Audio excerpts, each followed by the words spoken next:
பிரதோஷத்திலேயே சனி பிரதோஷம் ஏன் சிறப்பு வாய்ந்தது என தெரியுமா? வருகின்ற அக்டோபர் மாதம் 4ஆம் தேதி சனிக்கிழமை வருகிறது. சனி பிரதோஷம். நீங்கள் சிவ பக்தராக இருந்தால் இந்த வீடியோவை லைக் செய்து ஓம் நம சிவாய என கமெண்ட் செய்யவும். சிவபெருமான் பார்க்கடலில் இருந்து வெளிவந்த ஆழகால விஷத்தை உண்டு தேவர்களை காப்பாற்றியது தேய்பிரையில் வரும் திரையோதசி திதி வரும் சனிக்கிழமை என்பதால் சனி மகா பிரதோஷம் அழைக்கப்படுகிறது. மற்ற பிரதோஷங்களை காட்டிலும் சனி பிரதோஷம் பல மடங்கு பலனுடையது. அனைத்து தோஷங்களும் விலகி பாவங்களும் விலகி இன்பமான வாழ்க்கைக்கு வழிவகுக்கும்.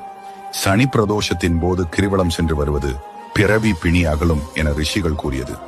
சனி மகா பிரதோஷத்தன்று தெரியாமல் கூட இந்த தவறை வீட்டில் செய்து விடாதீர்கள். அன்று அசைவம் சாப்பிடுவது என்பது மகா பாவம். அன்று முடிவெட்டவோ நகம் வெட்டவோ கூடாது.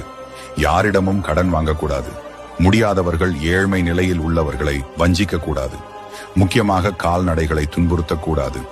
அன்று மாலை 4 மணிக்கு முதல் 6 மணிக்குள் பிரதோஷ வழிபாட்டில் மறக்காமல் கலந்து கொண்டு நந்தி பகவானுக்கு நடக்கும் அபிஷேகத்தை கண்டு சிவபெருமானை வேண்டிக் கொண்டால் எண்ணியது ஈடேறும். இப்பிறவி பலன் கிடைக்கும்.